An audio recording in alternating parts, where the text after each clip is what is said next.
زاجرا عن محبة الدنيا ومزهدا فيها قوله تعالى ولولا أن يكون الناس أمة واحدة لجعلنا لمن يكفر بالرحمن لبيوتهم سقفا من فضة ومعارج عليها يظهرون ولبيوتهم أبوابا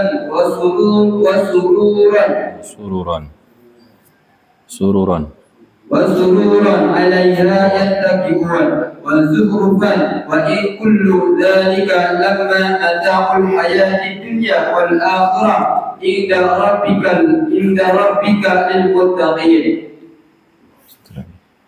وقول رسول الله صلى الله عليه وسلم الدنيا سجن المؤمنين وجنة الكافرين ولو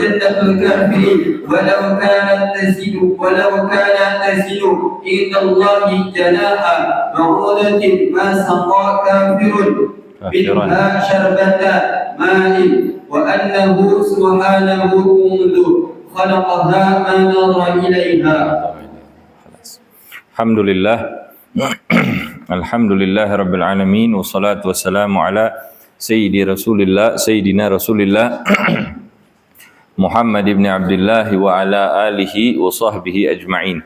Subhanaka la ilma lana illa ma'allamtana innaka antal alimul hakim. Rabbi syrah li sadri wa yassir li amri wahlul uqdatan min lisani yafqahu qawli, amma ba'd. Alhamdulillah, segala puji kehadirat Allah Subhanahu wa taala yang pada malam hari ini, walaupun tadi kita diguyur hujan yang cukup lebat besar, tapi alhamdulillah Allah masih takdirkan kita untuk kita bisa berkumpul di tempat ini, membaca ratib, membaca tabarak, membaca maulidnya Nabi Muhammad sallallahu alaihi wasallam. Dan sekarang kita akan lanjutkan dengan pembahasan lanjutan dari kitab Risalah Adab Sulukil Murid karya Al-Imam Abdullah ibn Alwi bin Muhammad Al-Haddad. Semoga kita semua Allah bukakan hati kita, Allah lapangkan hati kita, dan Allah mudahkan, Allah gerakkan hati, fikiran dan fisik kita untuk kita bisa mengambil pelajaran dan kemudian menerapkan apa-apa yang dinasihatkan oleh beliau di dalam kitab ini, sehingga kita bisa menjadi orang-orang yang berjalan di jalannya orang-orang yang berjalan menuju Allah Subhanahu wa taala. Di dalam salah satu qasidahnya Al-Habib Ali bin Muhammad Al-Habsyi, beliau mengatakan i'rifil haq li ahlil haq wasluk ma'hum. Kenalilah al-haq, kenalilah Allah Subhanahu wa taala melalui jalannya orang-orang ahlil haq, orang-orang yang sudah mengenal, yang terdidik dengan didikan orang-orang yang sudah mengenal Allah Subhanahu wa taala. Allah mengajarkan kepada Rasulullah mengajarkan pada keluarga dan sahabatnya, begitu juga kepada para tabi'in, tabi'ut tabi'in, terus. Jadi kita mengenali sang hak Allah Subhanahu wa taala melalui jalurnya li ahlil haq, tapi enggak berhenti sampai di sekedar tahu. Enggak berhenti sampai di sekedar tahu. Wasluk ma'hum, dan berjalanlah bersama mereka, katanya Habib Ali Al-Habsyi. Jalan sama mereka, walaupun jalan kita sekedar selangkah demi selangkah, nggak bisa kita lari seperti mereka, nggak bisa kita berjalan cepat seperti mereka, tapi minimal langkah kita berada di dalam jalan yang mereka tempuh. Pun kalau kita wafat di dalam perjalanan itu, belum sampai kepada tujuan, minimal kita sudah wafat di jalannya yang benar. Nah, ini kita berusaha untuk mengenal jalan itu melalui ahlil haq, dan kita mencoba untuk wasluk ma'hum, kita mencoba untuk berjalan bersama dengan mereka di jalannya mereka. Dikatakan oleh Al-Habib Abdullah bin Alwi Al-Haddad di pertemuan kita yang sebelum daripada ini, kita sampai kepada fasal kadang-kadang seorang murid itu diuji dengan kefakiran, diuji dengan kemiskinan, dengan kesempitan hidup, ya. Maka atas hal-hal tersebut kata Abdullah Al-Haddad, bersyukurlah kepada Allah Subhanahu wa taala dan jadikan itu semua di dalam pandangan kita sebagai sesuatu yang nikmat yang besar yang Allah berikan kepada kita. Kok bisa begitu? Iya bisa. Karena hidup ini bergantung bagaimana cara pandang kita. Kalau kita bisa melihat sebagaimana yang diterangkan oleh Al-Habib Abdullah Al-Haddad, kok bisa orang diberi kemiskinan, kesempitan hidup, kesulitan di dalam hidup, kok bisa menjadi itu sebagai sesuatu nikmat yang besar? Bisa.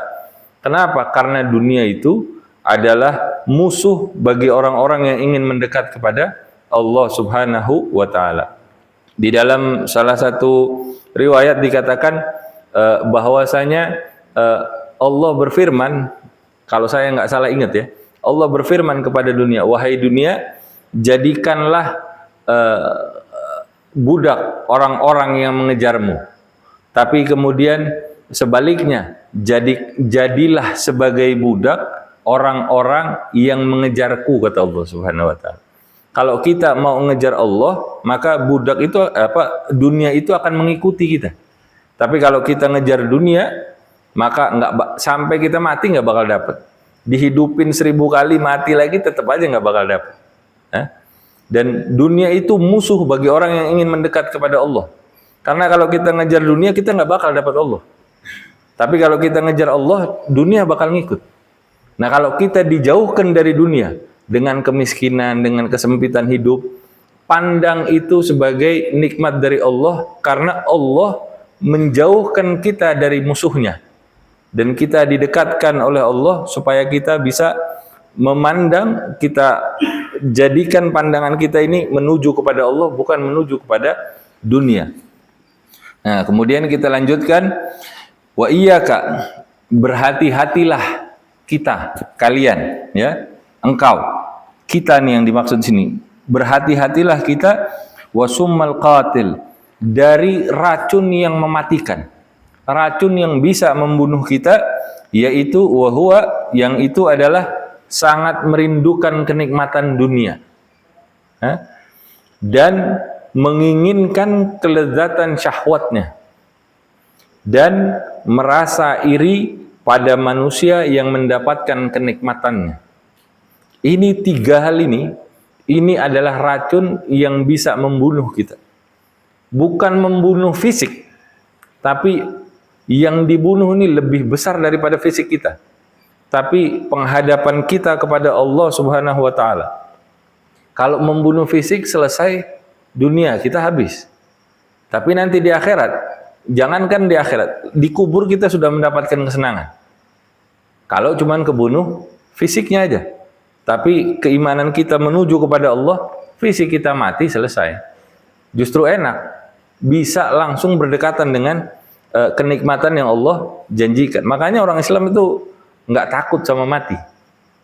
Mereka kalau disuruh perang jihad fisabilillah di zamannya Rasulullah, orang-orang itu kalau disuruh jihad fisabilillah senang. Sampai ada riwayat itu anak kecil minta supaya diizinkan oleh ibunya supaya dia bisa berjihad bersama dengan Rasulullah SAW. Bahkan di dalam riwayat lain, ketika peperangan itu Rasulullah dan sahabatnya balik dari satu peperangan, itu satu orang perempuan bertanya, di mana Rasulullah? Dia bilang, sahabat yang melihat si wanita ini, dia bilang, dia tidak langsung menjawab yang ditanyakan oleh si perempuan tadi. Dia bilang, suamimu wafat, syahid fisabilillah. Terus dia bilang, bukan itu yang saya tanya. Di mana Rasulullah? Dikasih tahu lagi, anakmu wafat. Si fulan nih anakmu wafat. Ditanya lagi, kakaknya wafat. Pokoknya semua yang ditanya sama dia, di mana Rasulullah? Dia bilang, semuanya ini wafat. Dia bilang, yang saya tanya itu di mana Rasulullah? Dia bilang, Rasulullah sehat-sehat, alhamdulillah ada di sana. Enggak meninggal. Kemudian dia bilang, semua musibah tadi, suaminya meninggal, saudaranya meninggal, anaknya meninggal, jadi kecil buat dia ketika dia tahu Rasulullah SAW selamat, sehat walafiat. Hati-hati nih, racun yang bisa membunuh kita nih, membunuh ruhani kita ya, yaitu merindukan kenikmatan dunia, menginginkan kelezatan syahwatnya, dan merasa iri kepada manusia yang mendapatkan kenikmatannya. Ini penyakit ini ada nggak di dalam diri kita? Ada. Terus apa nggak boleh kita berusaha untuk dunia kita? Kita apa nggak boleh kaya? Boleh, boleh, nggak apa-apa. Yang nggak boleh itu merindukan kenikmatan dunia sampai dia melupakan urusan akhiratnya, sampai dia menginginkan kelezatan syahwatnya, sampai dia langgar syariat-syariatnya Allah Subhanahu wa Ta'ala, dan dia merasa iri terhadap manusia yang mendapatkan kenikmatannya. Artinya dia begitu menginginkan dunianya sampai-sampai ada sifat iri itu di dalam hatinya. Padahal kita di pertemuan-pertemuan lalu sudah membahas nih tentang sifat iri ini, ya, sifat dengki ini. Dan itu semua kalau kita dapatkan, kelak kita akan ditanya sama Allah. Dunia nih yang kita dapat, kelak akan ditanya oleh Allah Subhanahu wa Ta'ala tentang kenikmatannya nih. Dari mana ente dapat? Caranya benar apa enggak? Yang halalnya aja, dunia ini pasti ditanya sama Allah. Yang halal loh, kita dapat dari kerja keras kita nanam sendiri ini, usaha kita, jaga, rawat dia dengan baik sampai kita panen hasilnya, kita makan, itu ditanya sama Allah, dari mana ente dapat, bagaimana ente dapetin ini, ngerawatnya bener apa enggak, segala macamnya ditanya. Yang halalnya ditanya sama Allah Subhanahu wa Ta'ala. Sekarang kita mau merindukan kenikmatan dunia, boleh, yang penting jangan sampai melanggar syariatnya Allah Subhanahu wa Ta'ala dengan cara-cara yang benar, dengan cara-cara yang benar. Dan kalau itu kita dapat, sudah ditanya, itu Allah kalau sudah nanya, telitinya luar biasa. Nggak bisa kita berkelit atas kesalahan-kesalahan, nyari-nyari alasan untuk ini itu, untuk pembenaran, nggak ada. Diteliti sama Allah Subhanahu wa Ta'ala apa yang sudah kita perbuat dan apa yang kita rasakan dari kita nikmati dari dunia itu. Seandainya saja, kata Habib Abdullah Haddad, walau annaka, seandainya saja kamu araftal masyaqqa allati yuqasunaha, andai saja kita mengetahui kesusahan, kesulitan, keberatan yang akan mengikuti daripada kenikmatan yang tadi kita rindukan, yang kita inginkan kenikmatan syahwatnya. Kalau aja kita tahu di belakang itu terdapat kesusahannya, maka bukan cuma kesusahan, tapi juga ada rasa gundah, ada rasa gelisah di dalam hati, nggak nyaman di dalam dada mereka orang-orang yang mencari dunia, dan terhadap keinginan mereka dalam memperbanyak untuk urusan-urusan dunia, dan juga penjagaan yang mereka lakukan terhadap apa yang mereka dapat, ya, maka kita akan melihat, engkau akan melihat semua itu berlipat-lipat kali lebih besar dibanding apa yang mereka rasakan dari kelezatan dunia yang mereka dapatkan tadi. Saya pernah nanya, pernah ngobrol sama satu orang ini kayaknya luar biasa. Terus ketika berbicara tentang urusan dunia, saya bilang, enak antum, kaya lah gitu ya. Kondisi ente lebih enak dari Anda secara cara pandang dunianya. Terus apa dia bilang? Ente kira jadi orang kaya enak? Ente kira jadi orang kaya enak? Anda malah ngiri sama orang yang bisa tidur di mana aja. Dia kalau mau dilihat rumah, saya kira rumah yang paling mewah yang pernah saya lihat, rumah yang ada liftnya ya cuma punya dia aja. Yang garasi mobilnya itu udah kayak showroom mobil. Mobilnya mobil-mobil mewah, bukan cuma 1-2, lebih belasan mungkin ada. Kemudian rumahnya ada kolam renang segala macam. Kalau kita ngelihat dengan mata kita, enak ini orang. Perusahaannya ada banyak. Tapi kesulitan yang dia rasakan untuk ngejagain itu semua upayanya sampai susah tidur. Sampai susah tidur. Tidur harus minum obat tidur. Itu juga bukan 1-2, tapi dia minumnya agak banyak. Sampai dia kenikmatan yang kita lihat itu harganya terlalu mahal.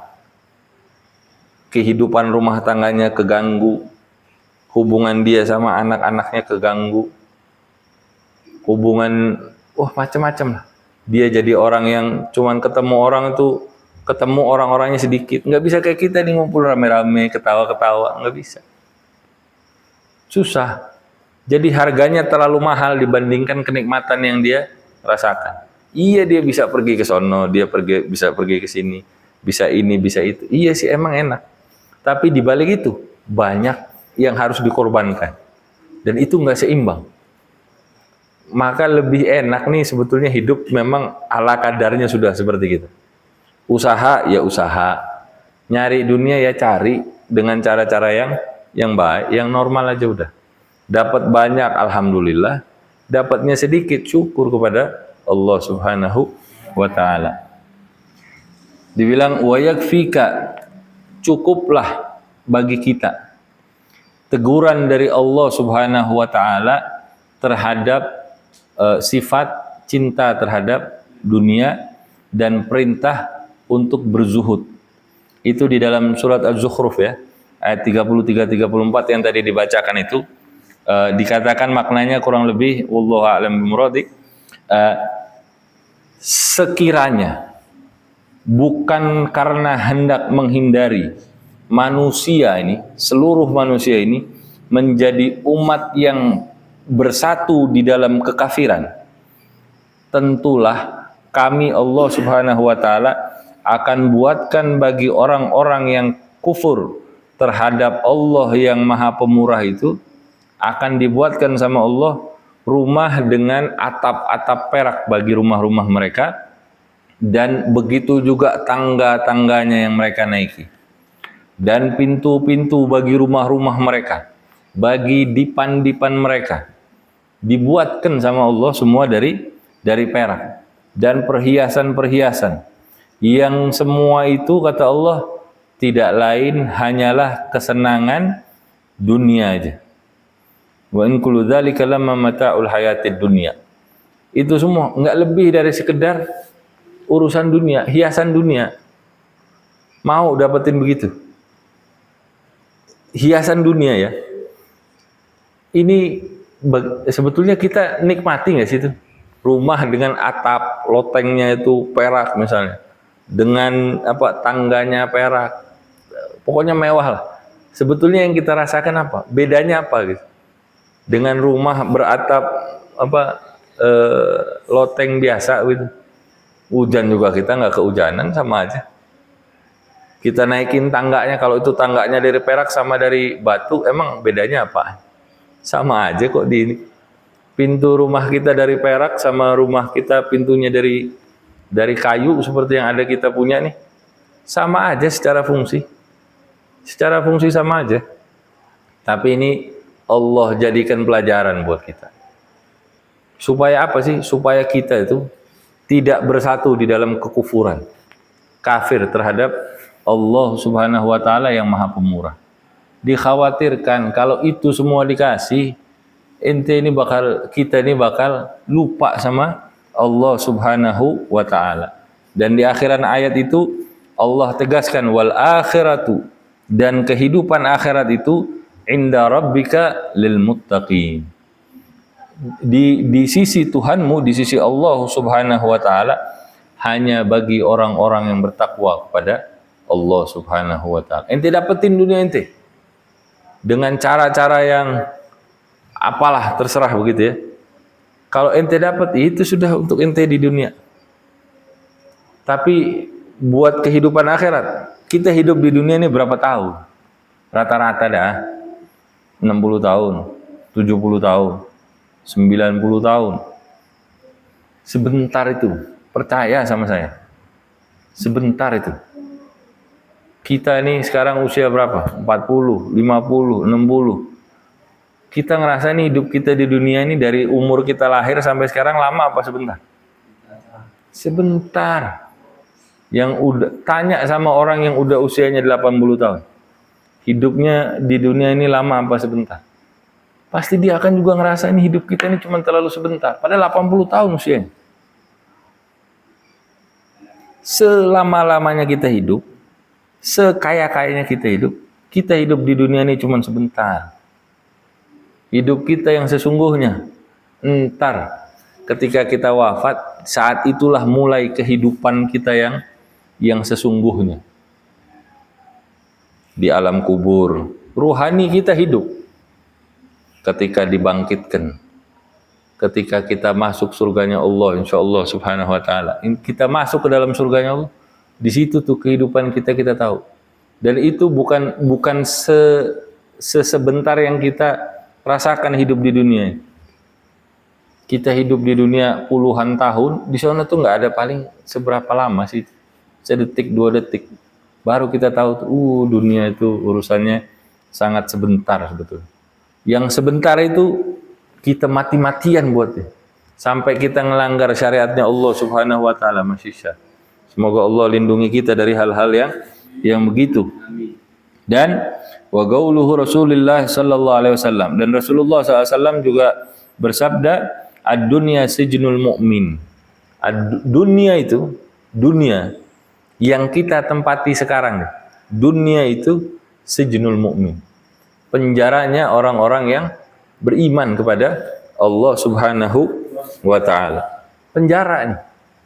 Kalau orang-orang mukmin bertakwa kepada Allah subhanahu wa ta'ala, melaksanakan perintahnya, menjauhi larangannya, dengan pengagungan terhadap yang memberikan perintah, dengan mengagungkan apa yang diperintahkan. Kalau kita bertakwa kepada Allah subhanahu wa ta'ala 10 tahun, 50 tahun, 100 tahun, ini nih seperti penjara buat kita. Bukan kita nggak bebas, tapi yang kita inginkan bukan sekedar dunia yang kita pengen dapetin, tapi yang kita inginkan adalah kenikmatan bersama dengan Allah subhanahu wa ta'ala, bertemu dengan Allah subhanahu wa ta'ala. Itu kenikmatan terbesarnya. Makanya ketika dia ada di dalam dunia, ini dia seperti terpenjara. Seperti terpenjara. Sayyidina Hasan ibn Ali ibn Abi Thalib, beliau pernah satu kali di atas tunggangannya dengan bajunya yang bagus, dengan kudanya yang bagus, bertemu dengan seorang Yahudi miskin.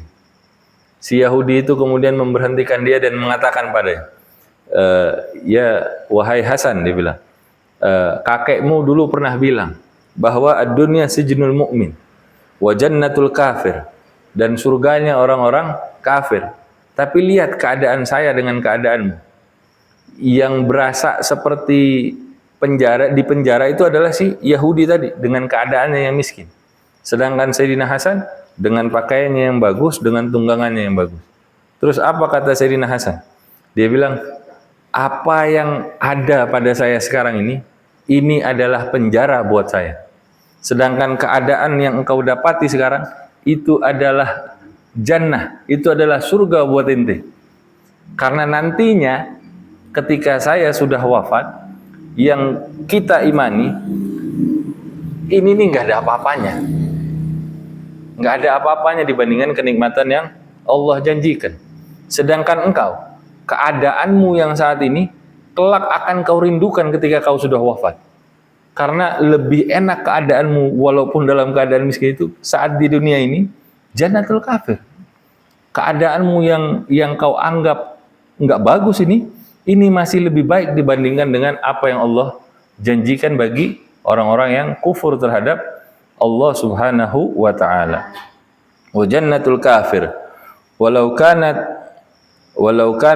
tazinu indallahi janaha ba'udah. Dan kalau aja kadar dunia itu seberat sayapnya nyamuk di sisi Allah subhanahu wa ta'ala. Saya pernah moto nyamuk pakai foto mikroskop, itu harus diperbesar 40 kali. Ini pakai handphone nih, ada aplikasinya gitu, mikroskop 40 kali. Subhanallah, baru kelihatan itu setelah diperbesar 40 kali. Kecil sayap nyamuk.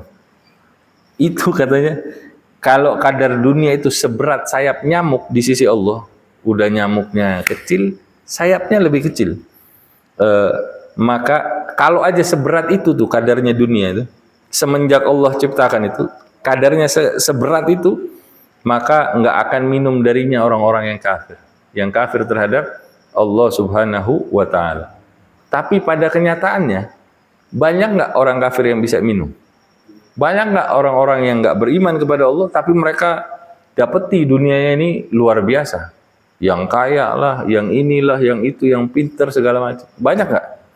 Banyak. Artinya apa? Kalau dari pemahaman hadis ini, bahwa dunia ini nggak ada apa-apanya di sisi Allah, nggak ada apa-apanya. Jadi jangan sampai racun, jangan sampai cinta terhadap dunia itu, merindukan kenikmatannya, ingin merasakan kelezatan syahwatnya, dan merasa iri kepada manusia yang mendapatkan kenikmatannya, itu jangan sampai itu semua menjadi racun yang bisa membunuh kita. Paham ya? Jadi alurnya itu begitu. Kita memahaminya itu sampai seperti itu. Ini dunia ini nggak ada nilainya di sisi Allah Subhanahu wa Ta'ala. Dan para salaf kita terdahulu, ada yang kaya, ada mereka kaya. Tapi kayanya mereka bukan karena mereka seperti kita yang menginginkan kekayaan itu. Tapi memang Allah berikan kepada mereka sesuai dengan kedudukan-kedudukan mereka. Ada ulama yang miskin, ada. Ada ulama yang kaya, ada. Gurunya Imam Syafi'i ketika belajar kepada Imam Malik pertama kali itu, dia juga takjub. Wah, ini seorang Imam Madinah, tapi rumahnya kok karpetnya tebal, mewah. Ada yang memang kedudukannya seperti itu. Setelah selesai belajar sama Imam Malik disuruh ke satu guru lagi, Imam Sufyan siapa begitu. Kemudian diongkosin dibayarin kafilahnya. Kemudian Imam Syafi'inya kecil dikasih duit juga, dikasih ongkos bekal, suruh belajar. Sampai ke sono lebih takjub lagi deh. Yang dia lihat gurunya nih di rumah lagi ngitungin emas. Subhanallah. Pusing Imam Syafi'i. Tapi memang kedudukannya begitu. Dijelaskan, loh ini bukan harta saya. Ini adalah, orang dulu kan uangnya memang emas, dinar. Ya, dia yang melakukan pengelolaan terhadap zakatnya. Zakatnya itu dia yang kelola. Karena kalau bukan dia yang kelola, siapa orang yang mau mengelola? Jadi jangan heran kalau misalnya ada ulama yang kaya. Ada memang yang begitu. Tapi bukan mereka mencari kekayaan itu. Cuman kekayaan itu memang Allah kasihkan sama mereka. Dan itu buat mereka nggak ada di dalam hati. Adanya di tangan aja udah. Ya kita juga gitu dah. Walaupun kita nggak sekaya mereka. Tapi kan keinginan kita untuk kaya itu kan gede. Ya, mumpung kita belajar nih, ya kita mulai kendalikanlah hati kita ya. Ya boleh berusaha untuk dunia. Anak saya banyak web, saya harus nyari duit yang bagus. Iya, cari nggak apa-apa. Terus kalau misalnya pas lagi nyari dapat duitnya, Allah kasihkan rezekinya banyak, ya alhamdulillah. Kalau ente cari, kita cari, terus enggak dapat, ya bersyukur juga kepada Allah Subhanahu wa Ta'ala. Semoga dengan begitu hati kita ini kecondongannya itu lebih kepada urusan-urusan akhirat, atau minimal urusan dunia kita itu tetap terwarnai dengan syariat-syariatnya Allah Subhanahu wa Ta'ala, sehingga kita selamat dari ujian dunia ini, musuhnya orang-orang yang ingin mendekat kepada Allah, yang tidak dipandang bahkan oleh Allah Subhanahu wa Ta'ala, yang bahkan dia ini bisa membunuh kita, membunuh ruhani kita. Semoga Allah jaga kita semua dari hal-hal seperti itu, dan Allah jadikan kehidupan kita ini lebih mudah. Bukan lebih mudah ininya, tapi cara pandang kita terhadap dunia itu menjadi lebih baik dan kita bisa menyikapinya dengan lebih mudah. Ya. Semoga Allah berikan kepada kita semua pemahaman-pemahaman yang lurus, pemahaman-pemahaman sebagaimana orang-orang yang sudah mengenal al-haq, dan semoga Allah mudahkan kita semua untuk bisa berjalan bersama mereka di dalam koridor jalan untuk menuju kepada Allah Subhanahu wa taala, dan semoga Allah sampaikan kita semua bagaimanapun keadaan kita, dengan kelemahan kita, dengan segala maksiat yang sudah pernah kita lakukan. Semoga Allah selamatkan kita, wafatkan kita dalam keadaan husnul khatimah di jalan mereka, dan kelak insyaallah Allah temukan kita bersama dengan orang-orang yang kita cintai, dengan pemimpinnya para syuhada, para alim, para ulama, yaitu Sayyidina Rasulullah sallallahu alaihi wasallam di dalam surga Firdausil A'la bersama dengan keluarga kita juga, saudara kita, istri kita, pasangan hidup kita, anak-anak kita, tanpa didahului hisab, tanpa fitnah. Ala hadhihi niyyah wa likulli niyatin salihah wa ila hadratin nabi Muhammadin sallallahu alaihi wasallam bisirril Fatihah. Bismillahirrahmanirrahim. Alhamdulillahi rabbil alamin arrahmanir rahim maliki yaumiddin. Iyyaka na'budu wa iyyaka nasta'in ihdinas siratal mustaqim siratal ladzina an'amta 'alaihim ghairil maghdubi 'alaihim waladdallin. Amin. يا ربنا اعترفنا بأننا اقترفنا وأننا أشرفنا على لظى أشرفنا فتب علينا توبة تغسل لكل حوبة واستر لنا العورات وآمن الروعات واغفر لوالدينا ربي ومولودينا والأهل والإخوان وسائر الخلان وكل ذي محبة أو جيرة أو صحبة والمسلمين أجمع آمين. ربي اسمع فضلا وجودا منا بمنا بالمصطفى الرسول نهضى بكل سول صلى وسلم ربي عليه عد الحب وآله وصحبه عدادة السحب والحمد للإله في البدء والتناهي. سبحانك اللهم وبحمدك أشهد أن لا إله إلا أنت أستغفرك وأتوب إليك. Kurang lebihnya dari saya mohon maaf. Walafu minkum. Wassalamualaikum warahmatullahi wabarakatuh.